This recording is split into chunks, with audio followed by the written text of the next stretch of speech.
Hi everyone, I hope you're ready for a fail video today because there's going to be lots of it coming up. So reluctantly, let's get started. So someone recently asked if I would do another tutorial video on how I make custom Loungefly bags and also my wallets, just because it's been a minute since my original how-to video came out. So I figured, what better time to do it than testing out a different fabric base, which I'm using cotton woven. There's absolutely zero stretch. This is compared to the cotton Lycra, which is my go-to fabric base. It has a 4-way stretch and is super easy to work with compared to this. The reason why I picked up this fabric is because I absolutely love the print and it was only listed in that cotton woven base. So I picked up half a yard for around $15 and I figured, why not? Let's try something new. What's the worst that could happen, right? Right. So because the characters are fairly big, I'm going to remove that metal plate and I'll start by creating a horizontal slit on the inside lining of the bag at that very top where the two seams meet. I'll insert a photo that shows on the back of the plate there are either 2 or 3 flat prongs that are folded in on itself, holding that plate onto the bag. I'm going to use a flathead screwdriver to pry this open, and then once one side's open, I can usually easily wiggle it from the front and remove it. However, to my surprise, this plate had 3 prongs, which is why I had a little bit more of a difficult time removing it, but it still comes off. And don't forget to remove the metal backing that's within the inside lining of the bag, and I'll put this plate to the side. To remove that blue leather piece, I just go in with my little scissors, I cut the thread, and then it easily comes off. I also will save this piece just in case I need it for a future project. As far as that horizontal slit that we made on the inside goes, I'll use my fabric glue to close it up, and I use the brand Fabri-Tac, which all the items that I use will be linked in the description below. And basically I'm just putting it in that open hole and kind of smashing it together until both sides touch, and it dries fairly quickly, and now we're good to go. I start by rough cutting my fabric to match the size of the panel while also giving myself a 1 to 2 inch leniency around the perimeter. That way I have room for error, and also when I go to tape it down to treat it in order to make it water resistant, I just have more room to work with. I'll repeat this step for every panel, and it's helpful to keep reminder labels on hand so you don't get your pieces of fabric confused. In order to treat your fabric, you'll need wax paper and some painter's tape. The wax paper will serve as a barrier, that way the Eau de Coat doesn't seep through your fabric and get onto your table, and then you'll use the painter's tape to keep your fabric in place. As far as Eau de Coat goes, this will serve as a protective barrier so that way the fabric doesn't let water through. 2 coats will make it water resistant and 3 will make it waterproof. I always do 3 coats, but it only took me 1 to realize that cotton woven is a pain in the butt to work with. Let me explain. He's such a royal pain in the butt. So normally with cotton Lycra, the fabric stays in place. However, cotton woven, this thing was rolling up everywhere. It was rolling up so much, I actually had to remove the tape just to pull it flat again. And I've never had this issue with cotton Lycra before, but it just kept happening to every single piece. But I was able to get the 3 coats of our Eau de Coat on. And side note, it's 1 coat every hour, then 24 hours after our last application, we can move on to ironing in order to cure the Eau de Coat.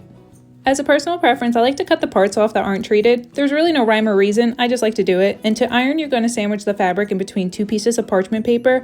I like to use my iron on the blend heat setting. I'll iron for about maybe a minute. After, you'll notice your fabric went from feeling sort of rough to now smooth. So just a quick interruption, I want to point out that this bag's quality definitely didn't help my situation at all. And what I mean by that is, it's trash. I don't know if Loungefly forgot to put its protective coating on or if it's just really a cheaper made bag, but I'm showing you 2 similar crossbodies, both sold at Box Lunch for I think around the same price. And look how this bag reacts to acetone on its piping.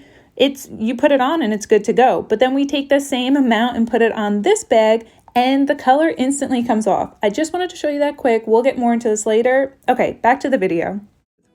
So here I am happily mapping out the fabric for the back panel of this bag. I always use my Fabri-Tac glue and I cover that whole panel. I'll actually go in with my metal spatula to make it smooth and even, and I usually leave about 1 centimeter or so around the perimeter. It just makes your life easier when it goes to tucking the fabric into the seams. I'll then use that same metal spatula to make an indent where the seam meets the bag's piping, and this is going to serve as a guideline. I'll cut maybe a couple of millimeters away from this guideline so that way I have enough fabric to be able to tuck into the seam and not too much where the fabric bunches in on itself. This is when I'll work one side at a time and I'll lay down the glue on the perimeter as well as into the seam directly so I can begin tucking the fabric in. I should probably note at this part of the video, I've already done the front pocket of this bag once and ended up removing all the fabric, and now this is my second time on this back panel because the fabric was just non-stop getting bubbles in it no matter what I did. And when I tell you I took super extra precaution, you just normally don't have to take that much with cotton Lycra, but for some reason this fabric, it just did not want to cooperate. And I will say for some people, how this is looking, it might be acceptable. For me, it'll just drive me absolutely nuts. I tried everything I could to manipulate the fabric and tucking it in. It just was not having it. Oh, and remember how I said this bag was missing its protective layer? Literally, look at this nonsense. I was just using my finger to roll off the excess glue off the piping and the color was coming off. Normally, I use straight acetone to take off the glue and the color stays put. No, though. Not with this bag. Trash. So at this point, with the piping color already coming off at the touch of my finger, I already mentally am preparing to remove all the color from the piping of this whole bag. It's fine. Everything's fine. No! No! No! Can you believe at this point I was still gonna try and finish this bag?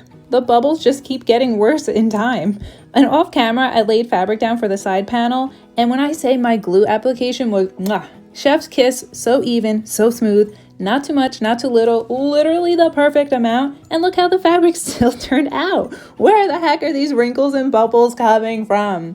So I literally did what any other normal person would do. I ripped the fabric off without hesitation, but wait, there's more. But wait, there's more. The actual design came off the bag. Now, I don't mind it coming off, but it further plays into the fact that this bag is horrible quality. Any other bag, that original print stays on, which is why I paint the bag to cover that print to begin with.